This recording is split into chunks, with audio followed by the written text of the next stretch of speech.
But yeah, I mean, like, okay, so a mimic is a good example. Like, you die once to a mimic, and then you hit every chest. Yep. You tap every single chest you find. See if a health bar pops up. And then, you know, if you tap enough chests and you learn, oh, the ones that have a chain, there's a chain attached to the chest. Oh, the chain is going, it's different depending whether it's a mimic or a real chest. Mm-hmm. And then even further than that, oh, if you look at the chest long enough, you can see it breathing. Yep. Like, the game teaches you these things through repetition and through, yes, punishment, but not like, it's not like spiteful, how dare you play this game. Right. It's like, you slipped. Yeah. You know, this is the thing you did wrong. It's just like it's like a little slap on the hand. Just, nope, try again. Yep. And you do, and you learn from it. Yeah, Dark Souls was probably the first game that, now, okay, trial and error gameplay. There was a very long time in my life where somebody said the words trial and error gameplay, I was immediately not interested. Because I was like, okay, so wasting my goddamn time while I learn this game by your arbitrary rule.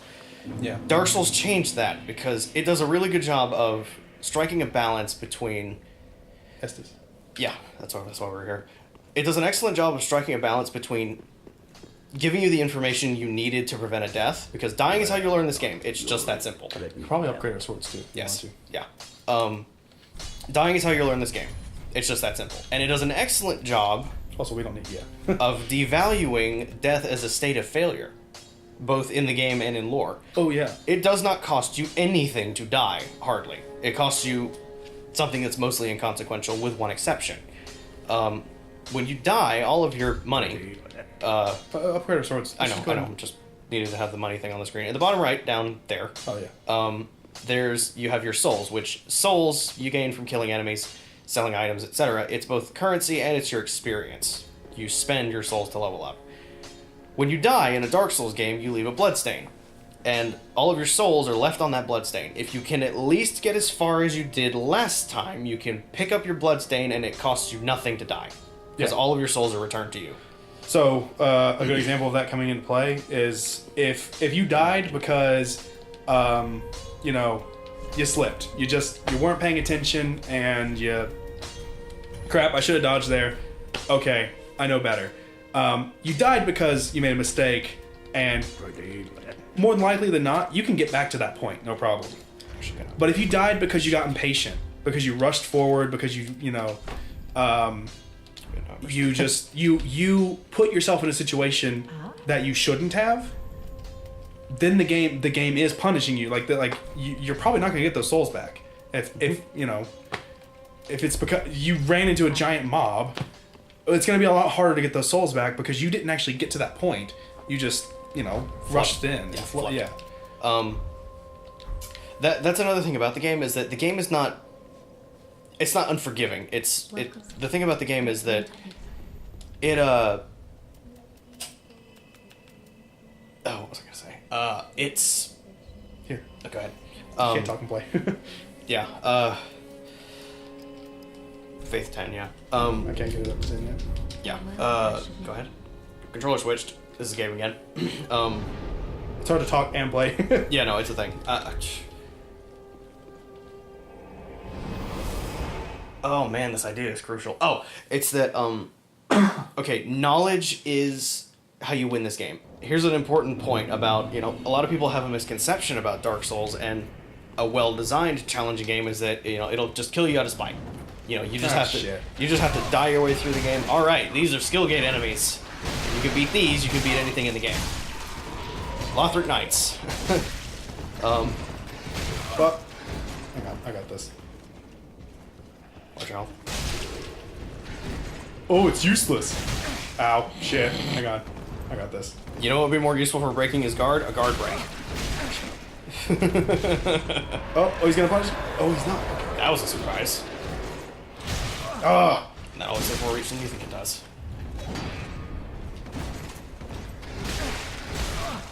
Yeah, I'm gonna die probably. Well, I'm definitely gonna have to get more Estus. Yeah. I kinda wish I had a shield there. Oh well. But you're playing, Blood Souls. Dark. Yeah. Well, yeah, I have my gun. I can parry. Fair. I don't use a shield to block. I use a Parry shield- this, you casual. Yeah, I use a shield to parry, not block. Fair enough.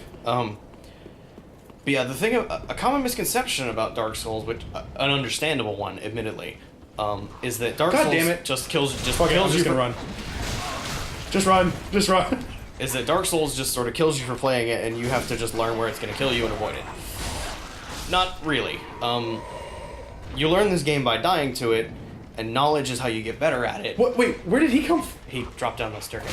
Okay, I'm just gonna go. I fucked that up so bad.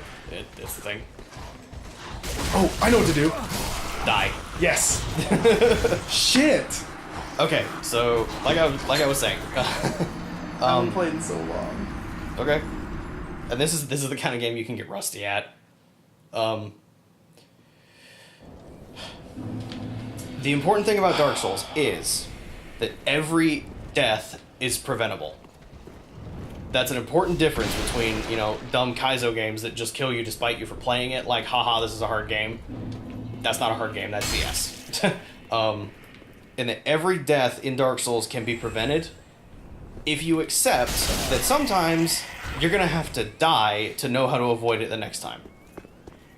You know, hey look, run for my life. yeah. A common one, a very easy place to cite for this is in the first game, Sen's Fortress. Literally a giant video game fortress full of pendulum traps and Indiana Jones boulders. Why did I do that? Why did you do that? But yes, Dark Souls would never just straight up.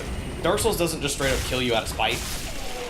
Just sometimes you're gonna have to take the death to learn how to avoid the death in the future. That's trial and error gameplay at its core. But Do I want to go get the broadsword? no. Okay. Thank you. I mean, it's a broadsword. This is a deck build. Shit, I do want to go get. Well, it's good to have a second weapon though. Also true. Oh, we have the longsword. It's fine. True. Yeah, I've dropped 2 of those. Ow! That's an arrow in my back. But No. yeah, that's sort of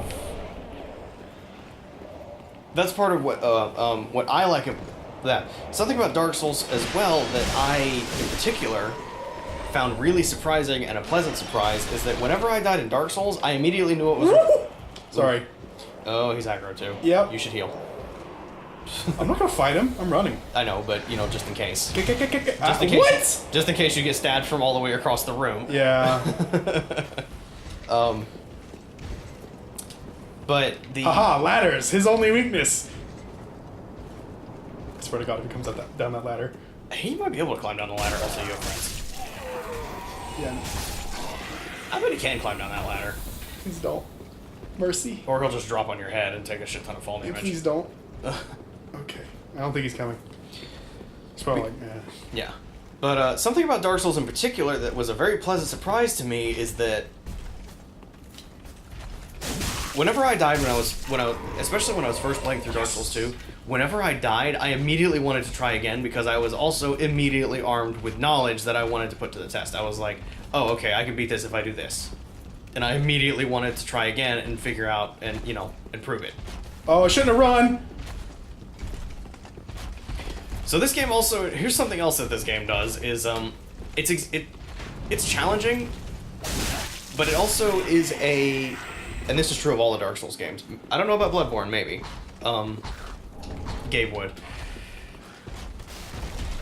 These games are challenging, but coming in. they're as challenging as you want them to be, sort of, up to a, you know, down to a minimum. Why? I wonder if you plunge attack that guy, will it stagger him so you can run away? No, fuck that. I'm running Okay, away. then run and jump. These games are as challenging as you want them to be. Dark Souls challenge runs, you can't swing a dead cat on YouTube without finding a Dark Souls challenge run. You know, I've completed a level 1 run of the first game, staying at level 1. Yeah, that sounds like hell. I know you keep telling me it's not that bad, but ooh, I don't know.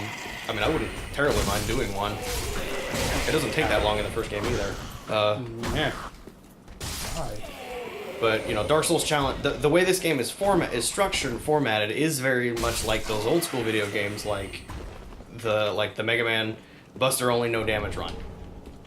You know, that's a challenge run as classic as the game itself. Yeah. And the way Dark Souls is structured, sort of like those old school video games, means that it as well is a nice canvas to paint challenges on.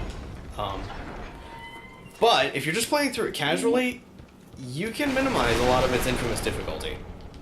You know, using tricks like the plunging attack or pulling enemies. Enemies tend to de-aggro. They'll stop chasing you if you back up far enough. And if there's an enemy crowd up ahead, you can kind of peel them by aggroing them one at a time. Do we want to just go straight in? To the dancer or Vordt? Vordt. Hell no. What? I'm not. No. We're not doing the dancer now. I probably will once I do my level 1 run of this game, now I think about it. You would start off with the dancer here. Maybe I wouldn't do it without upgraded weapons. Yeah. That would be interesting, though.